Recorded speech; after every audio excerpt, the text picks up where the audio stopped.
Evito as redes sociais pela mesma razão que evito as drogas, diz o criador da realidade virtual. Cher Lanier é uma das vozes mais respeitadas do mundo tecnológico. Um visionário, ele ajudou a criar nosso futuro digital e cunhou o termo realidade virtual nos idos dos anos 1980. Além de ser um filósofo da internet, Lanier é um músico clássico, que tem uma coleção de mais de 1000 instrumentos. A despeito do visual alternativo, com longos shades nos cabelos que lembram o estilo Rastafari, e de se comportar como um hippie, Lanier nunca usou drogas. Nem quando era amigo de Timothy Leary, o pioneiro do alucinógeno sintético LSD. Leary o chamava de grupo de controle, por sua rejeição a químicos. Lanier é autor de vários livros sobre o impacto da tecnologia nos indivíduos e no comportamento coletivo. Neste mês, lançou O Despertar de Todas as Novas Coisas, em tradução livre. O título se refere ao momento em que o autor colocou,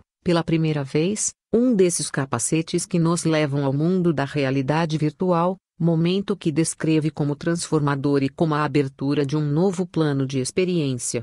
Ele foi um dos primeiros a desenvolver produtos voltados à realidade virtual, no final dos anos 1980 e início dos anos 1990. Mas, embora seja um dos protagonistas da história do Vale do Silício, é um crítico dos valores propagados por empresas como o Facebook e o Google, além de dizer que evita as redes sociais.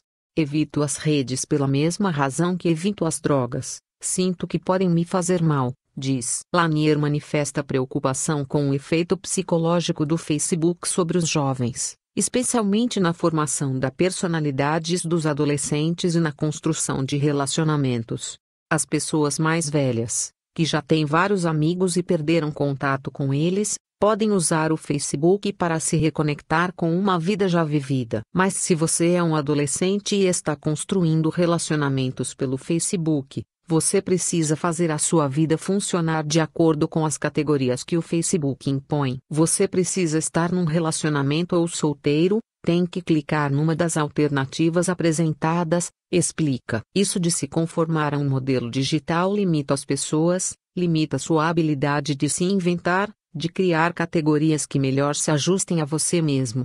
Ele também critica a forma como Facebook, Google, Twitter e outros sites utilizam os dados de usuários. Existem dois tipos de informações: dados a que todas as pessoas têm acesso e dados a que as pessoas não têm acesso. O segundo tipo é que é valioso, porque esses dados são usados para vender acesso a você. Vão para terceiros, para propaganda. E o problema é que você não sabe das suas próprias informações mais. Busca por um mundo alternativo. Lanier entrou pela primeira vez em contato com a ideia de realidade virtual na década de 1980. A empresa dele, a VPL, criada em 1985, foi pioneira em capacetes com tela, desenvolvidos para mostrar mundos gerados por computadores que enganam o cérebro. Desde o primeiro momento, Lanier reconheceu que a realidade virtual teria duas faces, uma com potencial para o belo e outra vulnerável ao horripilante. O Despertar de Todas as Novas Coisas conta a história do surgimento da realidade virtual, mas também é uma autobiografia de um homem cujos primeiros anos de vida foram absurdamente fora do comum, marcados pela tragédia, a extravagância e o perigo. A mãe dele, nascida em Viena, Áustria, havia sobrevivido a um campo de concentração e ganhava a vida fazendo, remotamente, da casa da família no Novo México, Estados Unidos, apostas na Bolsa de Valores de Nova York. Para atender a uma inesperada ganância, ela comprou um automóvel novo da cor que Lanier escolheu. Mas, no dia em que foi aprovado no exame de direção, ela morreu num acidente de carro que depois, se saberia, foi causado por uma falha mecânica daquele modelo de carro.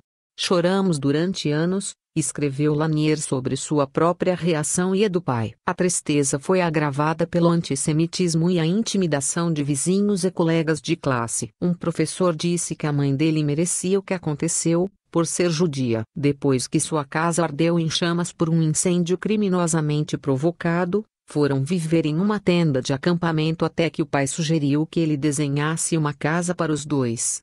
estava convencido de que nosso lar deveria ser feito de estruturas esféricas similares às que encontramos nas plantas, conta, no livro. Ele recorda que projetou modelos com cigarros, seu pai obteve permissão das autoridades para construir e, juntos, montaram uma edificação com formato de bola de golfe.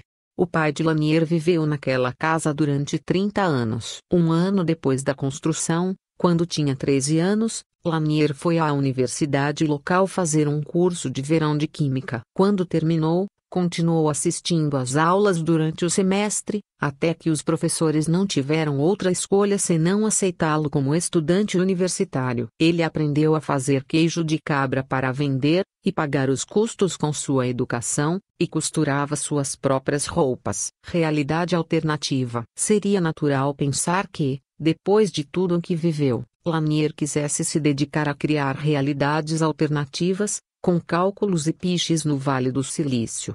Mas, ele nega que o objetivo tenha sido fugir do mundo real. Para Lanier, a maior virtude da realidade virtual é que, quando você regressa, de repente percebe a realidade com frescor, como se fosse nova.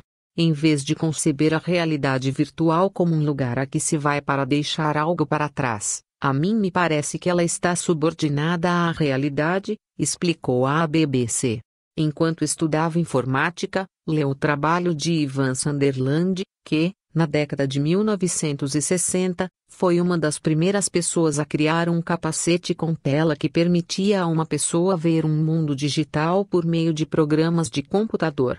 Depois de uma temporada em Nova York, Lanier se mudou para a Califórnia e se uniu à incipiente indústria dos videogames. Com o dinheiro que ganhava, financiava experimentos de realidade virtual com outros matemáticos, junto com alguns deles fundou a empresa VPL.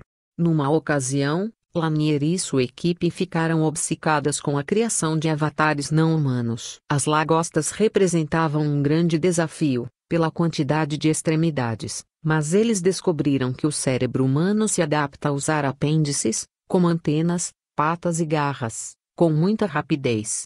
A maioria das pessoas aprende a ser uma lagosta com relativa facilidade, escreve. Para mim, foi mais fácil ser uma lagosta que comer um futuro virtualmente real. A empresa de realidade virtual de Lanier durou somente 5 anos, mas o legado dessa tecnologia se evidencia em cada vez mais áreas. Por causa do alto custo, a realidade virtual não se desenvolveu de forma massiva. No entanto, fabricantes de automóveis e aviões, para provar novos desenhos de cabines, os médicos, para treinamento e tratamentos, como terapia para transtorno de estresse pós-traumático, e os militares, continuam a usar essa tecnologia.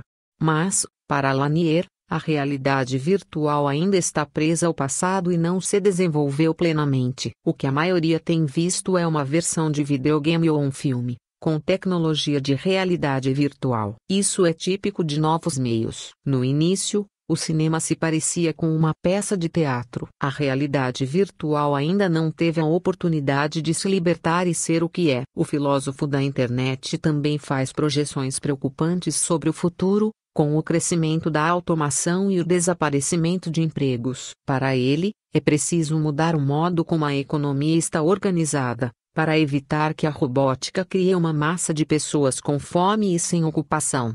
Uma ideia é criar um contrato social, pelo qual pagamos uns aos outros por coisas que nos interessam, online. O objetivo é garantir o sustento das pessoas quando as máquinas forem boas o suficiente para dirigir os ônibus e caminhões, sugere. Ou nós monetarizamos o que as pessoas fazem ou adotamos o socialismo. Ou deixamos um monte de gente passar fome, porque não achamos que elas servem mais. A terceira opção parece ser a que está sendo adotada, pelo menos nos Estados Unidos.